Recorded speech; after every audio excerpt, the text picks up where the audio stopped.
es como yo quiera, es como tú quieres. No es como yo piense, sino que tu pensamiento es de mí. Que yo sea tuyo, que tú seas mío, y que mi refugio esté siempre en ti.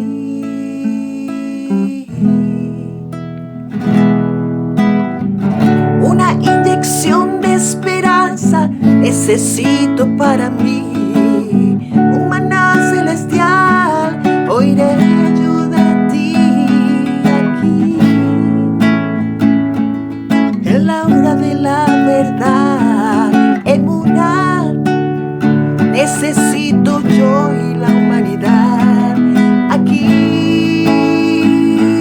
En la hora de la verdad, emuná, necesito yo y la humanidad. Inyección de esperanza de Yahweh, inyección de esperanza del Ruach HaKodesh aquí. En la hora de la verdad, emuná, necesito yo y la humanidad.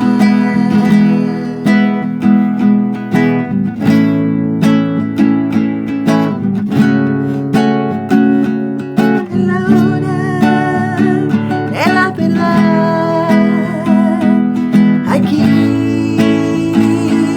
En la hora de la verdad, no cambies el dial, porque aquí oirás una inyección de esperanza que te hará crecer en Yahweh, te hará crecer, te hará crecer en Yahweh.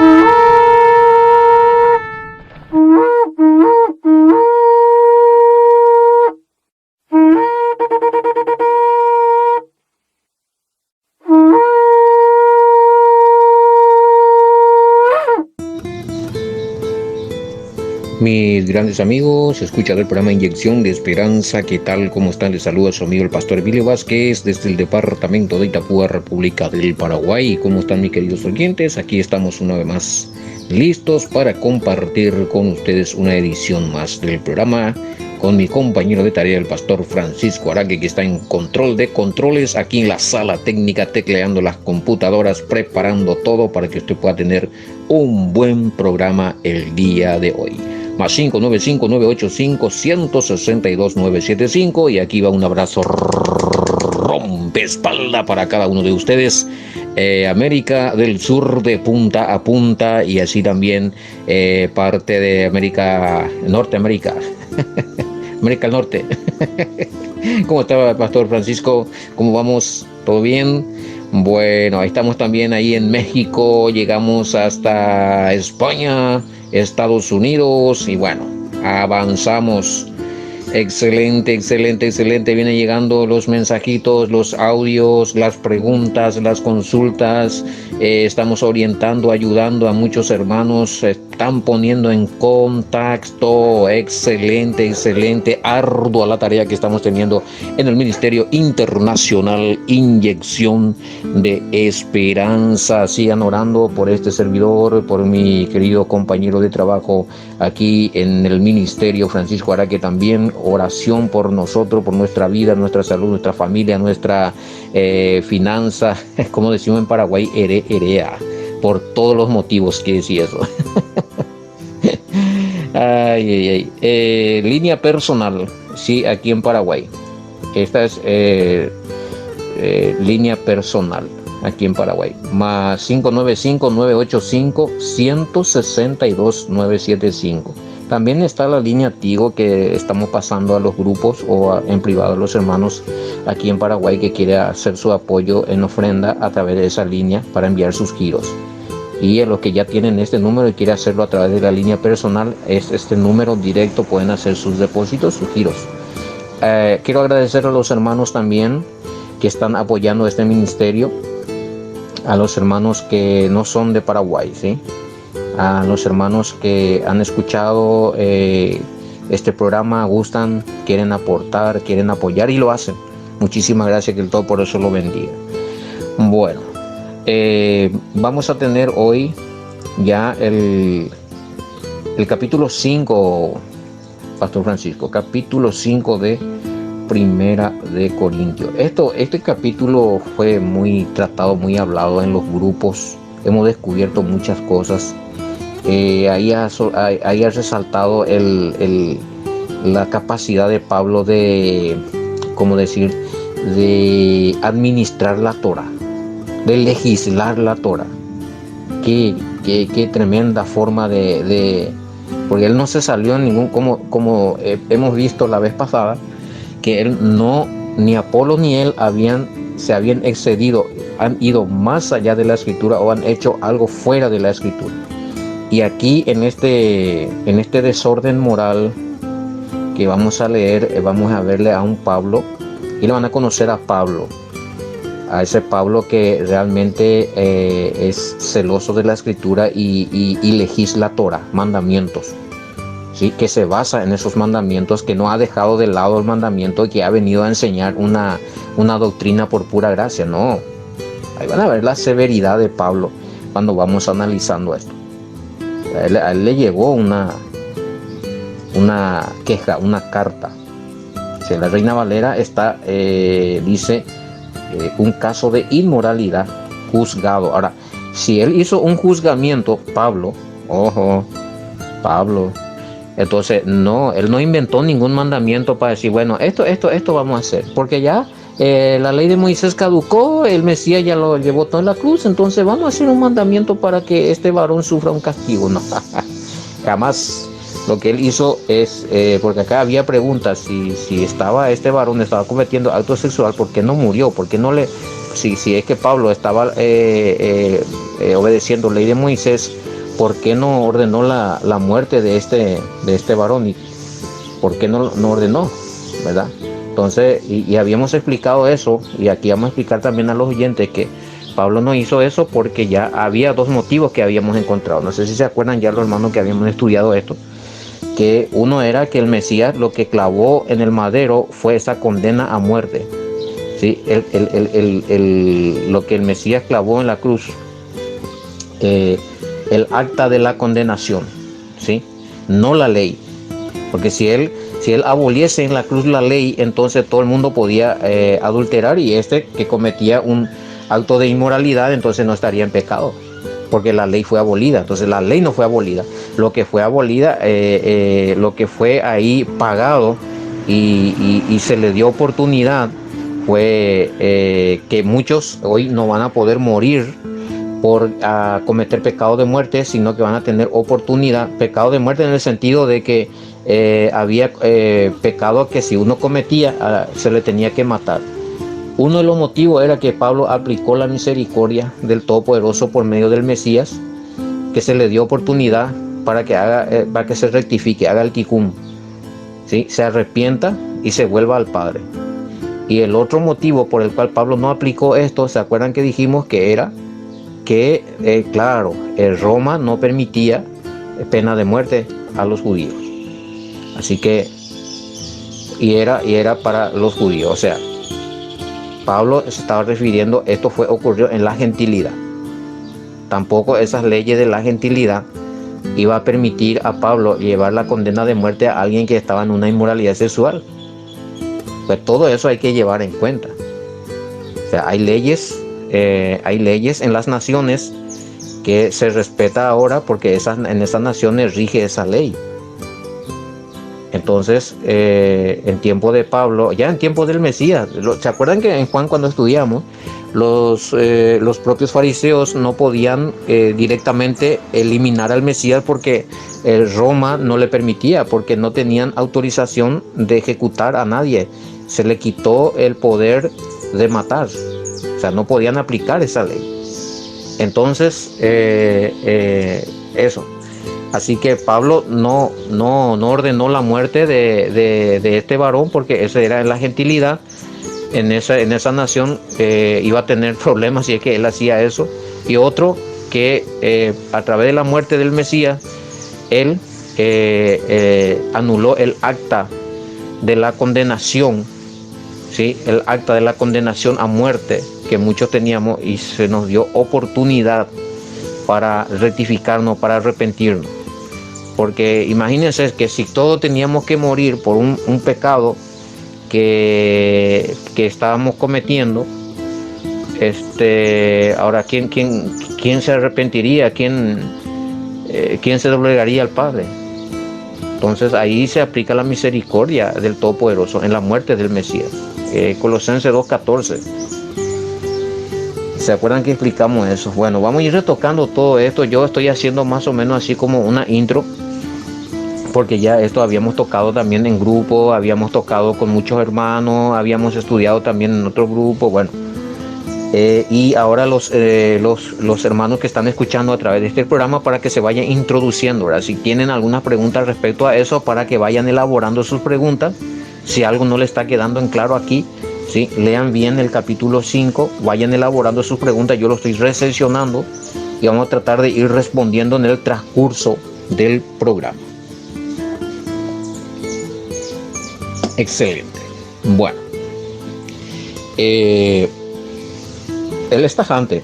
Imagínense cómo empieza. Dice: de cierto se oye que hay entre vosotros fornicación, y tal fornicación cual ni aún se nombra entre los gentiles, tanto que alguno tiene la mujer de su padre.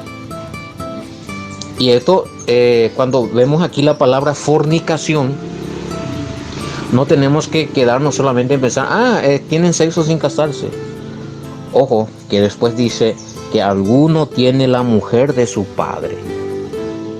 Ojo, ahí ya también podríamos hablar de adulterio, ¿sí? Entre los gentiles, quiere decir que ese mandamiento de no adulterar, no fornicar, de los 10 mandamientos entre los gentiles es válido, gente. Es válido. Aquí Pablo lo está aplicando, Pablo lo aplica. Alerta. No me vengan con el chistecito de que esos mandamientos ya fueron abolidos en la cruz de Colosenses 2:14. No, lo que fue abolido ahí fue el acta, el castigo que uno se merecía, ¿sí? Eso fue borrado, ¿sí? Y se te dio una oportunidad para rectificar, para arreglar tu situación delante del Padre y seguir cumpliendo esos mandamientos que desobedeciste. Vemos aquí Pablo cómo está empezando. Y vosotros estáis envanecidos. ¿No debierais más bien haberos lamentado para que fuese quitado de en medio de vosotros el que cometió tal acción? O sea, no aplicaron nada, o sea, se quedaron tranquilos. O sea, para ustedes es normal eso, ustedes piensan que está bien eso, no se estorban, no le trabaja la conciencia, no se amedrentan ni un poquito por lo que está la gravedad. ¿Por qué? ¿Cómo en un cuerpo santo, en un pueblo santo, va a permitirse todavía cierto pecado? ¿Cómo puede ser esto posible? O sea, Pablo está sorprendido. Y ustedes se sienten orgullosos. Debería darles vergüenza. Quiten de entre ustedes al que ha cometido semejante acción. Entonces, ahí vamos a ir mirando un poquito qué es lo que Pablo está queriendo decir al decir quiten del medio de ustedes. Ya no le va a condenar a muerte, ¿sí? Porque por el Mesías, por la muerte del Mesías, se aplica la misericordia, ¿sí? Pero hay otra ley que Pablo va a aplicar ahí. Que se ha cortado, se ha quitado. Ese mandamiento existía en el Antiguo Testamento. No, que se ha quitado del pueblo, que se ha quitado de ahí, porque este está en falta. se ha apartado, se ha quitado. Por eso es que ahí vemos el caso de inmoralidad, y en algunos casos hay una edición que decía, y había preguntas también respecto, creo que era la latinoamericana, como que traía el título de excomunión. Algunos me estaban preguntando si esa excomunión que se hace, o sea, el excluir al hermano y enviarlo al mundo otra vez, entonces es válido. Bueno, depende. Depende qué es lo que ha pasado. Si el hermano se resistió, no quiere saber nada, tenlo por gentil, dice el Mesías. Si ya se habló con él una vez, después no quiso entender, el líder se fue con otro testigo, otra vez no quiso dejar su pecado, no quiso abandonar, después ya se le llevó en la asamblea y ahí otra vez se resignó. En ese caso sí se podría hablar hay que hablar de ya, bueno, no puede tratar con él como hermano ya, sino que directamente como un gentil, o sea, una persona pagana que no quiere saber nada del Todopoderoso, que no está en el pacto de la nueva alianza, en la promesa de la alianza, ¿sí? De la alianza nueva. En ese caso sí, pero hay que ver los casos, hay que estudiar, porque hay mucho. Yo tengo aquí registrado muchas cosas que está sucediendo y que no debiera de suceder. Bueno, ¿hasta qué versículo estamos? Yo quisiera hacer alguna lectura de algún comentario aquí. En el 2, a ver, ¿hasta dónde nos lleva este comentario que hice? Estuve trabajando con esto, espero que les sirva de algo. El apóstol Pablo fue tajante en cumplir los mandamientos de la ley Torah, o la ley de Moisés. Este versículo narra el acto de inmoralidad sexual de un varón que convive con la esposa de su padre. Eso está prohibido por el padre y lo dictó como un mandamiento negativo de la ley o Torah en Levítico 18:8, Deuteronomio 22:30 y Levítico 20:11. ¿Se dan cuenta de que Pablo está aplicando la ley? ¿Se dan cuenta de que Pablo, por qué Pablo detectó que hay pecado allí? Porque eso lo denuncia en la ley de Moisés, que no debe de hacerse. Pablo a los gentiles aplicando la ley de Moisés. Tremendo esto. En tiempos de Pablo ya no se aplicaba la pena de muerte, ya que los romanos no permitían la aplicación de esa ley. Juan 18:31. Según la ley de Moisés, el castigo por este pecado es la pena de muerte para ambos. Levítico 20:11. Bueno, aquí no vemos, y justamente acá me estaban haciendo la pregunta de por qué Pablo no estaba aplicando nada de eso. Ya por eso le estamos aclarando por qué. Es comprensible que para los que se arrepienten creyendo en el Mesías dentro de la gentilidad, se aplica la misericordia de Yahweh por los méritos y sacrificios del Mesías, Yahoshua. En 1 de Juan 3:4 dice que pecado es transgresión de la ley de Elohim. Es decir, lo que está vigente es la ley que demuestra la culpabilidad. Pero el decreto de pena de muerte por el pecado fue, ¿qué cosa? Anulado, podríamos decir así. ¿Por quién? Por el sacrificio del Mesías. Entonces, eso hay que ver en Colosenses 2:14. Ya les estaba explicando. Entonces, el Mesías anuló el acta de decreto, o sea, el orden de castigo por el pecado, pero no anuló la ley que demuestra el pecado y condena al pecador. ¡Wow! Eso está vigente. Si un pecador viola la ley y no se arrepiente, está condenado. Pero si se arrepiente, se aplica la muerte, el sacrificio del Mesías, la sangre del Mesías para perdón de su pecado. O sea, el Mesías anula el castigo de la pena de muerte, pero no anuló la culpabilidad del transgresor. Eso se realiza luego de que el transgresor de la ley o el pecador se arrepiente y reconoce al Mesías como hijo de Elohim, creyendo en su sacrificio y bautizándose en su nombre. Hechos 2:38. El bautizarse en el nombre del Mesías trae también perdón total, ¿sí? Limpieza total, purificación total. Bueno, sí, este auto es conocido como, pero no podemos aplicar acá como una doctrina que uno ya está justificado y luego sigue sin cumplir los mandamientos. O sea, eso no sé de qué justificación me están hablando acá.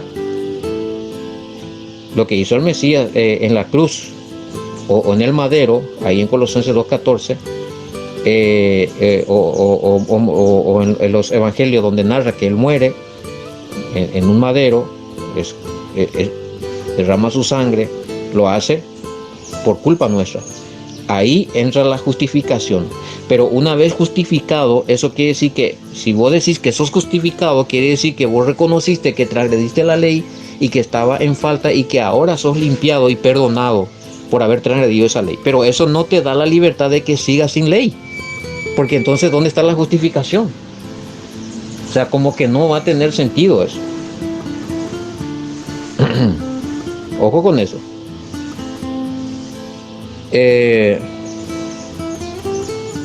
Entiendo, acá me dicen que para eso tenemos la mediación del Mesías como abogado. Bueno, pero está bien, está dentro de la justificación. O sea, que el Mesías haya muerto por ti y interceda para que reciba perdón, él actúa como abogado. Y reitero, está bien, es justificación, te justifica eso delante del Padre. Pero eso no te da libertad, hermano, de que tú sigas aplicando los pecados en tu vida y sigas diciendo que no existe mandamiento y que sigas haciendo cosas que desagradan al Padre. Ahora, ya que me hablas de ese punto de que tenemos un abogado, creo que te refieres a Primera de Juan 2:1-2. Podríamos agregar ahí Primera Timoteo 2:5, donde él actúa de mediador. Ahora, que si hay un abogado, yo te hago una pregunta, ya que me entras en el tema. Tú me dices que hay un abogado, que bueno, que su sangre, que esto, que aquello, que intercede, vos estás limpito, justificado, que no necesitas de mandamientos, esto y aquello. Bueno, justificado quiere decir que violaste la ley, pecaste, estaba sucio y él te limpió. Por su muerte fuiste santificado, el Padre decidió perdonarte, pero ahora tenés que ponerte la pila y cumplir esos mandamientos, porque si no vas a seguir muerto en tu delito y pecado y no justificado. Ahora, de que él sea abogado, aquí hay una revelación. De que él sea abogado quiere decir de que tú has tenido un problema con la ley. O sea, donde hay abogado, tiene que haber ley. Si hay un abogado es porque hay problema con la ley. Hay que ver Primera de Juan 2, 3, 4. ¿Sí? Que son los versículos que siguen a Primera de Juan 2:1, donde habla el abogado. Y Primera de Juan 2:7. Primera de Juan 5:2-3 y Segunda de Juan 1:4.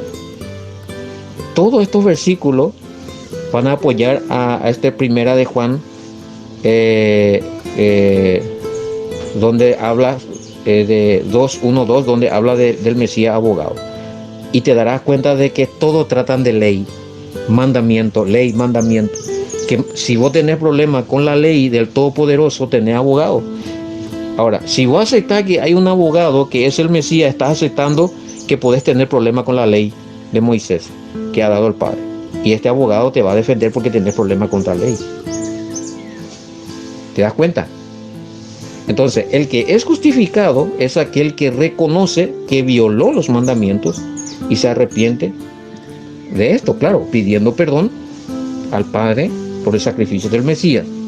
Este mismo sacrificio del Mesías opera como abogado también en defensa del pecador, y el Padre decide y otorga el perdón, quedando así el que pecó como si no hubiera pecado, limpio y purificado, acepto ante el Padre y para el Padre. Ver Romanos 3, 21, 31. Aquí estamos hablando entonces de esta justificación. A ver, voy a marcar hasta aquí. A ver si hay algún comentario más. Bueno, pues no quiero alargar mucho, está bueno. ir aclarando estas cosas acerca de la justificación. ¿Y todo de dónde salió esto? Porque Pablo, hasta el versículo 2, se enoja porque hay problema de violación de la ley entre los gentiles. Y aquí hemos hablado, ya que me han hecho preguntas acerca de esas leyes, ven a Pablo que está aplicando la ley de Moisés. Y vamos a hablar más de esto, vamos a tener más de esto. Que voy a seguir esperando sus preguntas, ¿sí? Y para ir respondiendo conforme a la escritura. Nos vamos a detener aquí en el versículo 2. ¿Qué dice acá? Si Pablo... ¿Qué problema con Pablo ahora? Si Pablo enseñaba las leyes, ¿por qué ni siquiera habla de que él había guardado la famosa fiesta que ustedes los judaizantes los practican? Ay, hermano querido. Yo le voy a preparar un compendio de versos. Bueno, ya empezamos aquí. Yo creo que esto ya le va a pisar los callos porque ya empezamos con Pablo denunciando violación de la ley de Moisés. Eso no me van a poder refutar. Ahora esto de que el Mesías es abogado y que ya nos limpió todo y que nosotros ahora estamos bajo la gracia y que la ley fue clavada en la cruz, eso es toda una historia, mala interpretación. Ahí yo recién le expliqué correctamente qué es lo que sucedió. La ley está vigente. No los 613, pero muchas de las leyes que denuncia o que está ahí en la ley de Moisés, y el cual también enseñó el Mesías, están vigentes aún para nosotros los gentiles. Ya vieron, en el capítulo 5, entre los gentiles, Pablo encuentra que se ha violado ley de inmoralidad, denunciado entre los 10 mandamientos. Y también en Levítico 18. Justamente hoy está en el programa de Guaraní, estaba haciendo alusión a esto, de que alguien había escuchado una prédica, una enseñanza, y se estaba arrepintiendo porque ha cometido una falta que está en Levítico 18. Ahora, si las personas se están dando cuenta de que están cometiendo pecado que está en Levítico 18, quiere decir que Levítico 18 está vigente. Y Pablo de ahí también está sacando esto. Alguien está teniendo inmoralidad sexual denunciado en Levítico 18. Ya le di los versículos. Así es que, para empezar, capítulo 5, aquí les presento a ustedes un Pablo no romano, cristiano, buenito, que anuló todos los mandamientos. Vemos a un Pablo israelita, judío, así como él se presentó, estricto, denunciando violación de la ley de Moisés, y va a ir aplicando esas leyes, va a ir legislando qué se tiene que hacer con esa clase de personas. Y se van a dar cuenta, aquí van a conocer al Pablo bíblico, no al Pablo inventado. Esto va a ser muy serio y va a estar muy profundo, y espero que me sigan escuchando. Nos detenemos hasta aquí y vamos a estar continuando en otra edición más de Inyección de Esperanza. Será hasta entonces. Shalom, bendiciones.